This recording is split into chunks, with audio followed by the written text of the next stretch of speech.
to be talking about offensive comments that people make in your artwork.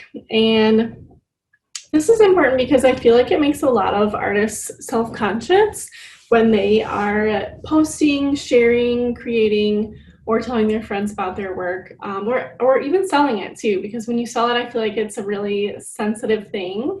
And here's my dog, he's in on the video.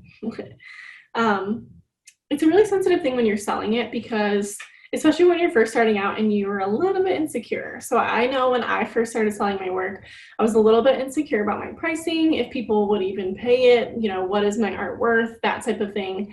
And people's comments can get to you sometimes, and honestly, they don't have to. So here's some things I want you to think about when people make these common comments about your work. So one of them that I sometimes hear, especially if you have like a simplistic style, is, I could do that. So number one, but you didn't. You could do that, but you didn't. And I did. So, and of course you don't want to say this to someone who is trying to buy your work because you don't want to be rude, but this is something that you should at least say to yourself when someone makes this remark to you, because it is important. Because for one, the idea is sometimes what makes something special. It's not necessarily the talent or the skill, but how unique is the idea and, you know, how that's expressed. So sometimes that is really the most creative and important part of a piece. Another thing is people don't just pay for the skill, they also pay for the time and effort it took into making that piece, and the materials and all of that, your expertise if you're at an art show, the effort it took you to get there, the effort it took you to list your stuff online, to take photos of it, to post it on Instagram, to pay for the ad, for them to see it. So there's a lot that goes into it. And it's not just like, well, I could do that, you know, but you didn't. I thought of the idea, I did the work, I created it, and now I'm here showing it to you. Like, there's a lot of mental work that goes into it. So don't let someone devalue your work just because they could do that too. Another one is, this is too expensive. This one really gets people's feelings hurt. This is actually something that has never really been said to me, because I make very like lowbrow, easy, accessible work. So my prints are still, and I've raised my prices, this is the second time I just raised them recently. They're still only $27, which is really not a lot. Sometimes people complain about shipping costs though, because everyone hates paying for shipping, and it's actually quite expensive, more expensive than you would think. But people will say like, this is too expensive. And what it really feels like they're saying when they say that is, it isn't worth it. Like, your art isn't worth the money. And although that's not what they're saying, that's really what it feels like they're saying. And it's kind of what they mean, honestly. And so something that you really probably should not say to someone unless they are quite rude to you is, it's not too expensive, you're just too poor to buy it. Because that's the truth. Expensive is very relative. So if I make $100,000 a year, something that is, you know, $100 is really not expensive.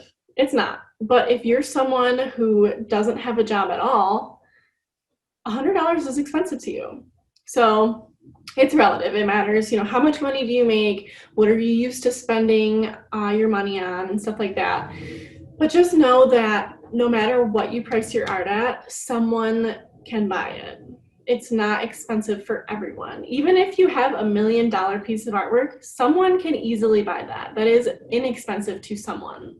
So don't let anyone ever say that's too expensive, because it's not. It's just too expensive for them right now. So what you can do is just remember that expensive is relative. And also offer them a cheaper item. So this is an important sales tactic that I use as well. And it's just having like multiple levels of pricing in your work. So I have pins, bookmarks, stickers that are like $5. If you can't afford $5, I don't know what to tell you. You don't want it that bad. So if you want it any level, you can afford $5 worth of something. And then I have my prints, which are $27, which would be like the second rung on the ladder. Then I have, you know, things like my mugs are $39, and I think that's actually the most expensive. Oh no, I have an original, and that is actually $300 right now because it's huge. It's like 4x4, and I don't always do originals. So when I do, that they're quite expensive because they are rare for me. And if you get an original from me, that's something special. So have a price ladder, you know, and if someone says, oh, well, I can't afford, you know, $30 for a print, just be like, oh, no worries. I also have like these cute little stickers for only $5. And if they don't buy that, then it's not because it's too expensive, your pricing isn't bad. It's just because, quite frankly, your art isn't right for them. And there's nothing wrong with that. Your art will be right for someone. Someone will want your art so bad that they will pay anything to get it. And that's the truth. Like, don't let anyone say that's not the truth, because it is. You just haven't found that person yet, but they're out there. So definitely, and if someone doesn't buy anything and they're like, oh, well, I just don't have the money right now, or like, wait till I get paid. That's something that I hear a lot, like, wait till I my next paycheck. That's fine. Let those people be. Give them your card, have a business card, give them your business card with your number, your website, your Instagram on it, so that when they get paid or when they feel like they want it bad enough, they will come buy it from you. So just be there for people. If they can't afford it, that's fine. That's their problem, is not your pricing problem.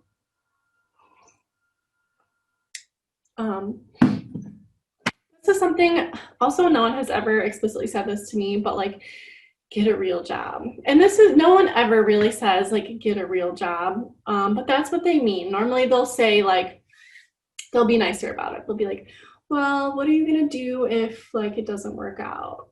Or you'll tell someone that you're an artist and they'll be like, okay, well, like, what do you really do? Or they'll say, well, what does your husband do? You know, like, who pays for your bills here? Because I really don't trust that it's the art. And this is something that can be a little bit offensive, even if people mean well, even if they're trying to look out for you, it can be a little bit offensive, because what it really feels like they're saying is like, I don't think that you can be successful with this, or I don't believe that you are currently successful with this. Like, I don't think there's money in art. You know, they're being quite pessimistic about it, honestly.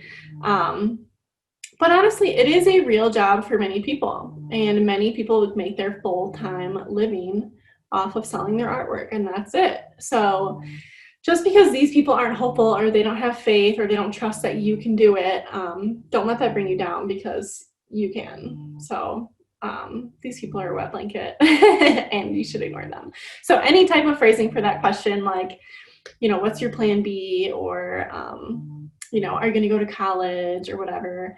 That type of question is often people mean well, but, you know, just ignore them. And real jobs suck anyways. 9 to 5 suck anyways. I've had plenty of them.